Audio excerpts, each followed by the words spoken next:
Hey guys, this is Garrett, also known as Creative Handyman and also the owner of Sugar Daddy Bees. And that website for Sugar Daddy Bees isn't up and running yet, but maybe depending when you're watching this video, it might already be up and running. Check us out. Everything honeybees, from cutouts, swarm removal, to equipment and honey. So you name it. If it's honeybees, we're in it. But anyway, today I want to share with you something that has nothing to do with honeybees. Like and subscribe if you like this video, if you find it informational. Today we're grinding corn, and I don't need too many tons of corn per year, so I can't really justify really expensive equipment. So if you're in the same situation as I am, I'm moving my sheep and my pigs away from corn. They're going to be on a forage-based diet, so I mostly need corn for the poultry. So you just don't need to grind too much, and this is a good cheap way to do it. I picked up this thing at an auction for next to nothing. This is a 10 horsepower wood chipper. And it's a yard machine wood chipper, and I find this thing running at about half throttle. I can't even keep up with it. So just to give you an idea how quickly and how good it grinds. This here is my homemade silo.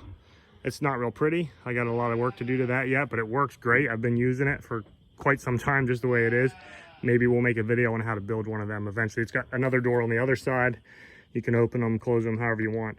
Anyhow, one problem I ran into with this is my corn was clogging up when I put it into this part. So what I did was I screwed this pipe fast here, and I can put one cob in at a time. Now, if I was doing mass quantity, this machine can handle this. So I'll bet I could do, many tons per day with this machine. So what I'd want to do though, if I was going to do large quantity, is make some kind of conveyor funnel system that would funnel these in one at a time, so I could offload it from a grain wagon or shovel it into a conveyor belt and move a little quicker. Right now, I just grab it from here, put it in there. Boom, boom, boom.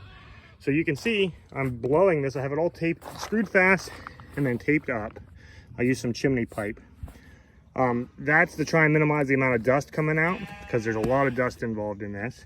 And this here, I put a sheet metal in here, it didn't quite seal it. So I stuffed feed bags in to kind of make that airtight the best I can. And this is just a calf hut. So I'm filling up the calf hut with the ground corn, and it works really awesome. So I'll start this thing up and I'll show you how she works real quick, and then I'll show you the final product. Keep in mind when you're feeding this kind of corn, here you can see some of the red cob. Now the red cob doesn't weigh nearly as much as the actual corn kernels, so most of it is still corn as far as by weight volume. But keep in mind that the red part, while you can still feed it to your livestock, it is only about 4% protein, whereas the corn kernels itself is about 8%. So you want to figure that out on your diet rations for your animals. I know for my breeder sows, I don't feed them very heavy because we want them lean. So at 8% protein, they would get about 4 pounds a day per sow. With this, I give them a little extra because it's a little less protein, so just to kind of balance it out a little bit. Plus, I do feed them some soybean meal and other things as well. But let me fire this up and show you how she works and how quickly it grinds, and then I'll show you the final product.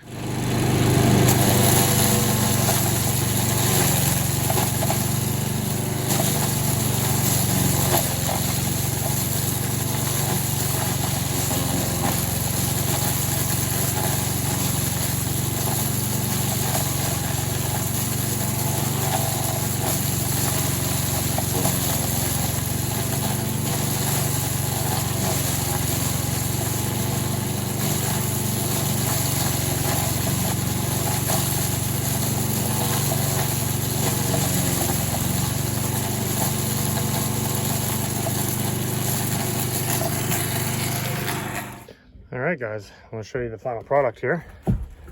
You can see here at the end, I idled it down lower, and I got more cracked type looking corn. And then if you go further back here, let me dig actually down in here. Certain parts of it, less the corn cobs, but it does change how it cuts it, depending on the speed. But you can see there's a very palatable corn, especially for poultry and pigs. They'll eat it right up.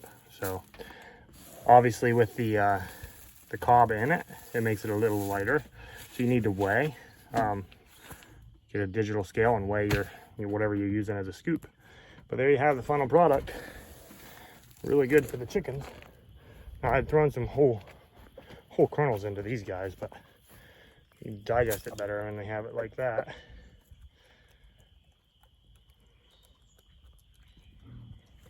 And of course there's a maggot feeder, that bucket right there. You get a little bit of everything. So here you can see another one of the maggot feeders. I got a whole stack of them, different stages. But you can see here, look at all the maggots just rolling out. Now sadly it's nightfall and the chickens and turkeys have gone in for the night. But the idea is to have them eating this during the day, and I don't have to be buying them feed. So if you want to look at my other video on the maggot feeders, this will help you save a lot of money in poultry feed. And that's just pure protein. And also it helps kill the flies too, because flies are going to lay eggs no matter what. And if you can get that larva eaten before it hatches, you'll have less flies, in theory. There you go. Look up my other video and learn how to make you a maggot feeder. Feed your poultry for cheap. Grind a little corn, make a little maggots, let them free range a little bit. Everybody wins. It's a beautiful world.